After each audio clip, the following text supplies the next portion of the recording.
1절부터 11절까지 말씀입니다. 신약성경 157페이지에 있습니다. 요한복음 8장 1절부터 11절까지 말씀입니다. 다 찾으신 줄 믿고 우리 한 절씩 교독하고 마지막 11절을 함께 읽겠습니다. 제가 먼저 읽겠습니다. 예수는 갈람산으로 가시니라.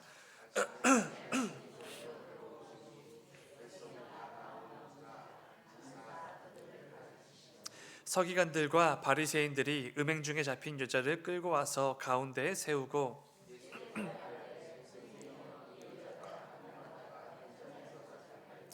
모세는 율법에 이러한 여자를 돌로 치라 명하였거니와 선생은 어떻게 말하겠나이까?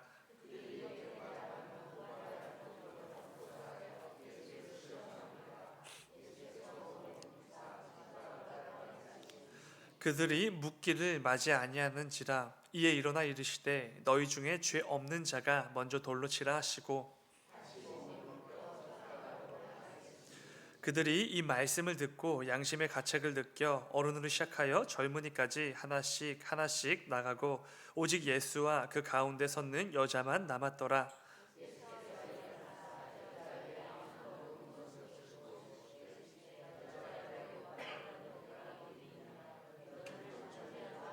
다 함께 대답하되 주여 없나이다. 예수께서 이르시되 나도 너를 정죄하지 아니하노니 가서 다시는 죄를 범하지 말라 하시니라. 아멘. 우리 잠시 기도하겠습니다. 사랑하는 주님, 아버지 오늘도 참 귀하고 또 복된 날 이 하루를 허락하여 주심에 주여 진정으로 감사를 드립니다. 아버지 오늘 하루 우리가 당연히 그리고 자연스럽게 맞이하는 그런 하루가 아니라 하나님께서 또 하루의 생명을 허락해 주셨음을 분명히 믿고 또 삶의 자리로 나아가는 오늘 하루가 되어질 수 있도록 아버지 인도하여 주시옵소서. 오늘 하루도 내 삶 가운데 당연한 것이 아무것도 없다는 것을, 그 모든 것들이 하나님의 인도하심과 공급하심과 은혜가 있기에 가능하다는 것을 다시 한번 깨닫는 귀하고 복된 하루가 다 될 수 있도록 아버지 은혜를 베풀어 주시옵소서. 아버지 오늘 김태순 권사님 또 다리 수술이 예정되어 있습니다. 아버지 그 가운데 수술 잘 받으실 수 있도록 그 모든 과정과 또 회복의 그 시간들까지 하나님께서 인도하여 주시고 또 붙잡아 주셔서 우리 권사님 건강한 모습으로 속히 다시 만날 수 있도록 아버지 은혜를 베풀어 주시옵소서. 아버지 이 새벽에도 하나님 말씀을 함께 나누고 묵상하려고 합니다. 그 가운데 꼭 필요한 은혜와 또 힘과 위로가 허락되어지는 귀한 말씀의 시간 될 수 있도록 아버지 인도하여 주시옵소서. 주님 감사합니다. 거룩하신 예수님의 이름으로 기도드렸습니다. 아멘. 아멘. 여러분 오늘 김태순 권사님 다리 수술이 예정되어져 있습니다. 오늘 이 새벽에 기도하실 때 우리 권사님 수술 잘 받으실 수 있도록 그리고 그 모든 과정들 그리고 회복의 그 시간들까지 하나님께서 인도해 주셔서 건강한 모습으로 다시 뵐 수 있도록 함께 이 새벽에 기도해 주시기 바랍니다. 우리 오늘 함께 읽은 말씀을 가지고 나도 너를 정죄하지 아니하노니 이런 제목으로 함께 말씀을 나누도록 하겠습니다. 오늘도 계속해서 어제와 동일한 본문으로 좀 말씀을 나누고자 합니다.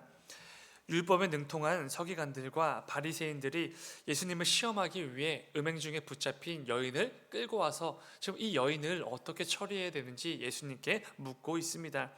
율법에 의하면 음행을 행한 여인은 돌로 쳐서 죽여야 마땅했습니다. 오늘 보면 5절을 보면은 이렇게 이어집니다. 5절 모세는 율법에 이러한 여자를 돌로 치라 명하였거니와 선생은 어떻게 말하겠나이까? 이들은 지금 예수님께 묻고 있지만 사실 이미 답은 정해져 있었습니다. 서기관들도 그 답을 알고 있었고 그 자리에 모인 모든 유대인들도 알고 있었습니다. 그리고 당연히 예수님도 그 상황에 어떻게 처리해야 되는지 다 알고 계셨죠.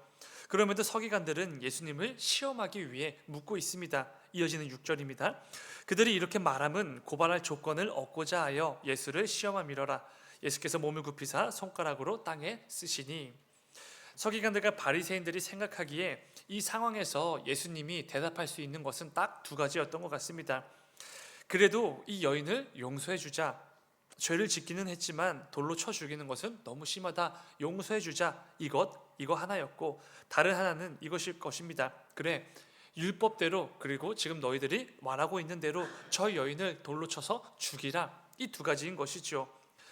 그런데 사실은 이 두 가지 대답 다 서기관들과 바리새인들이 원하는 대답이었을 것입니다. 왜냐하면 만일 예수님께서 그 여인을 용서해 주자라고 말씀을 하셨다면 예수님을 곧바로 율법을 무시하고 하나님의 말씀을 어기는 사람으로 몰아갈 수 있기 때문입니다. 그렇게만 된다면 이들이 바라던 대지요. 이들이 예수님을 시험하기 위해 이렇게 열심히 아침부터 분주하게 몰려왔었던 그 임무를 다 완수하는 것일 것입니다. 그리고 만일 예수님께서 그 여인을 용서가 아니라 율법대로 돌로 쳐서 죽이라 라고 말씀하신다면 이 역시 그들이 원하는 대답일 것입니다. 그리고 사실 이 대답은 예수님께 참으로 곤란한 대답이 되는데요. 왜냐하면 당시 유대인들에게는 다른 사람들을 죽이거나 사형을 집행할 그 권한이나 그 내용들이 없었기 때문에 그렇습니다. 그 권한은 오직 로마 제국에만 있었죠. 그렇게만 된다면 예수님은 당시 이 유대인들을 통치하던 로마 제국의 반기를 든 인물로 몰릴 수 있는 것입니다. 그래서 서기관들과 바리새인들은 예수님이 빨리 대답하기를 원했을 것입니다. 어떤 대답이든지 예수님을 곤란함에 빠뜨릴 수 있었기 때문이죠. 가장 좋은 것은 예수님을 로마 제국에 고소하거나 그들의 재판에 넘길 수 있는 상황이기 때문에 이들은 너무나 원했을 것입니다. 그래서 7절을 보시면은 이들이 이렇게 합니다. 그들이 묻기를 맞이 아니하는지라. 이 문장은 이런 것입니다. 이 여인을 어떻게 처리해야 될지 빨리 대답해 주십시오 라고 계속해서 예수님께 묻고 있었다라는 의미가 됩니다. 이 말씀에서 이들의 다급함이 느껴지지 않습니까? 어떤 대답이 와도 예수님을 무너뜨리고 곤란함에 빠뜨리게 할 수 있다는 확신이 있었기 때문에 어떤 대답이든지 예수님이 빨리 해주기를 그들이 원했던 것이죠. 그들의 마음이 이 문장에 담겨 있는 것입니다. 그런데 여러분, 사실 서기관들과 바리새인들만이 아니라 그 자리에 몰려왔던 모든 유대인들도 똑같은 생각이지 않았겠습니까? 물론 예수님을 곤란함에 빠뜨리자 이런 생각은 아니었겠지만 그들의 관심도 이 서기관들과 똑같았다는 것입니다. 과연 예수님께서 음행하다가 현장에서 붙잡혀온 저 여인을 용서해 주실까, 아니면 돌로 쳐서 죽이라고 명하실까 무척이나 궁금했을 것입니다. 그 결과에 그 모든 사람들이 주목을 하고 있었던 것이지요. 그런데 그 가운데 예수님께서는 아주 놀라운 대답을 해주십니다. 이어지는 7절, 그들이 묻기를 맞이 아니하는지라. 이에 일어나 이르시되 너희 중에 죄 없는 자가 먼저 돌로 치라. 너희 중에 죄 없는 자가 먼저 돌로 치라. 이게 예수님의 대답이었습니다. 그들이 원했던, 그리고 그들이 예상했던 대답과는 완전히 다른 대답이죠. 어제 나눈 것처럼 이 말씀의 의미는 이런 것이지 않습니까? 너희 중에 그 누구도 죄를 범한 이 여인을 정죄할 자격이 없다. 이런 말씀의 의미가 담긴 대답을 예수님께서 해주신 것입니다. 여러분, 그 자리에 있었던 서기관들, 바리새인들, 그리고 모든 유대인들의 관심사는 오직 그 여인에게 있었습니다. 그 여인이 음행하다 붙잡혀 왔는데 예수님께서 그 여인을 돌로 쳐 죽이라고 명령하실지 아니면 용서해 주자고 말씀해 주실지, 여기에만 모든 사람들이 주목을 하고 있었던 것이죠. 그들의 시선과 집중과 그 모든 것들, 관심들이 죄를 범한 그 여인을 향하고 있었던 것입니다. 그리고 예수님께서 실제로 그 여인을 어떻게 대해 주실지를 그들이 궁금해 했던 것이죠. 본문 5절을 보면은 이렇게 말씀합니다. 5절, 모세는 율법에 이러한 여자를 돌로 치라 명하였거니와 선생은 어떻게 말하겠나이까? 그러니까 예수님께서는 어떻게 말씀하시겠습니까? 이것은 예수님은 어떻게 생각하십니까? 어떤 판결을 내리시겠습니까? 이걸 묻는 것이죠. 그들은 전부 예수님께서 그 여인에 대해서 어떻게 하실지에만 관심이 있었다는 것입니다. 그런데 여러분, 중요한 것이 무엇이죠? 예수님께서는 그 여인을 어떻게 대할지, 이 여인을 어떻게 처벌할지에는 별로 관심이 없으셨다는 것입니다. 그 모든 사람들의 시선이, 관심이 그 여인을 향하고 있을 때 예수님의 시선은 다른 곳을 향하고 있었던 것이죠. 어디지요? 나는 죄인이 아니라고 철석같이 믿고 있었던 그 자리에 있던 모든 사람들이었습니다.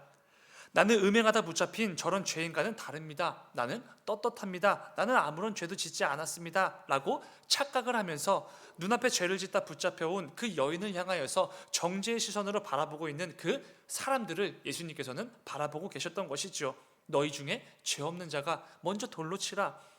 이 말씀은 참 깊고 묵상거리도 많은 말씀인데요, 이런 것이지 않겠습니까? 그 여인을 돌로 치느냐, 그래도 한번 용서해 주느냐, 다들 여기에만 관심이 있었는데 그래서 예수님께서 계속해서 그거에 대한 대답만 묻고 있었는데, 그런데 예수님은 이 말씀을 통해 그들에게 이렇게 되묻고 계시는 것이죠. 음행하다 현장에서 붙잡혀온 이 여인과 너희는 다르냐? 돌로 쳐서 죽여 마땅하다고 외치는 그 죄가 너희에게는 없느냐? 이렇게 되묻고 계신다는 것입니다. 그들은 오직 그 음행하다 붙잡혀온 여인에만 관심이 있었지만 예수님은 그 자리에 있었던 모든 사람들에게 관심이 있었던 것이지요.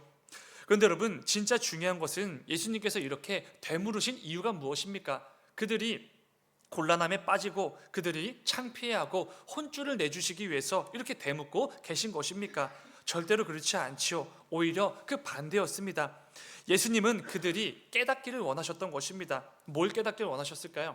우선적으로는 지금 내 눈앞에 음행하다 붙잡혀온 그 여인과 내가 조금도 다르지 않은 죄인이구나, 이걸 먼저 깨닫기를 원하셨을 것입니다.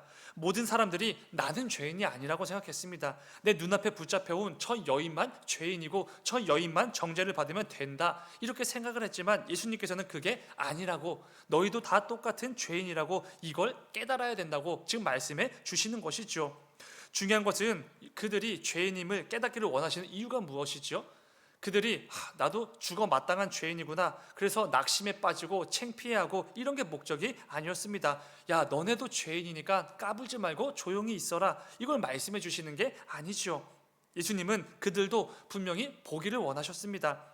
그들이 심각한 죄를 지은 눈앞에 잡혀온 그 여인과 내가 다르지 않은, 나도 똑같은 죄인이구나, 이거를 보기를 원하셨던 것이죠. 그리고 중요한 것은 이 심각한 죄를 지은 그 죄인을 예수님께서 어떻게 대해 주시는지를 보기를 원하셨던 것입니다. 11절을 보면은 예수님께서는 이 심각한 죄를 지은 죄인을 어떻게 대해 주시는지 잘 보여주십니다. 11절, 대답하되 주여 없나이다. 예수께서 이르시되 나도 너를 정죄하지 아니하노니 가서 다시는 죄를 범하지 말라. 이게 바로 예수님께서 심각한 죄를 지은 죄인을 대하시는 태도지 않습니까? 중요한 것은 이 태도를 그 자리에 있었던 모든 죄인들도 보기를 원하셨다는 것입니다. 우리 모든 죄인들을 정죄하실 수 있는 유일하신 분께서 말씀해 주셨지요. 나도 너를 정죄하지 않는다. 그런데 여러분, 이것은 단지 용서 정도의 개념으로 받아들이시면 안 됩니다. 용서가 아니라 그 죄에서 완전히 건지시고 구원을 주시겠다는 예수님의 선포지요. 예수님만이 하실 수 있는 놀라운 선포였던 것입니다. 그리고 곧 다가오게 될 예수 그리스도의 그 십자가 사건을 통해서 모든 죄인들을 억누르고 있는 이 악한 사단의 정죄와 그 모든 참소로부터 우리를 지키시고 보호해 주시고 더 이상 정죄받지 않도록 해 주시겠다는 예수님만이 해 주실 수 있는 놀라운 선포지요. 예수님은 한 여인의 죄를 정죄하며 그 여인의 처분을 기다리는 그 모든 사람들에게 이 사실을 가르쳐주고 싶으셨던 것입니다. 너도 이 여인과 똑같은 죄인이다. 그러니 씻을 수 없는 죄로 인해 너부터가 죽어가고 있다는 것을 알아야 된다. 중요한 것은 이를 통해 너희들도 나를 힘입어서 죄사함의 은혜를 경험해야 된다, 이 사실을 가르쳐 주시는 것이죠. 나는 저 죄인과 다릅니다, 나는 죄인이 아닙니다 라고 철석까지 믿고 있는 그 모든 사람들에게 이 중요한 사실을 가르쳐 주고 계신다는 것입니다. 여러분, 우리가 자주 듣고 자주 배웠던 오늘 본문의 핵심은 음행하다 붙잡힌 이 여인을 어떻게 처리해야 되는가, 여기에 있지 않습니다. 우리는 늘 그 여인을 어떻게 처리해야 되는가에만 관심이 있지만 이것은 하나도 중요하지 않다는 것입니다. 진짜 핵심은 이것이죠. 예수님께서는 심각한 죄를 지은 죄인들을 어떻게 대해 주시는가, 이게 바로 진짜 핵심이지 않겠습니까?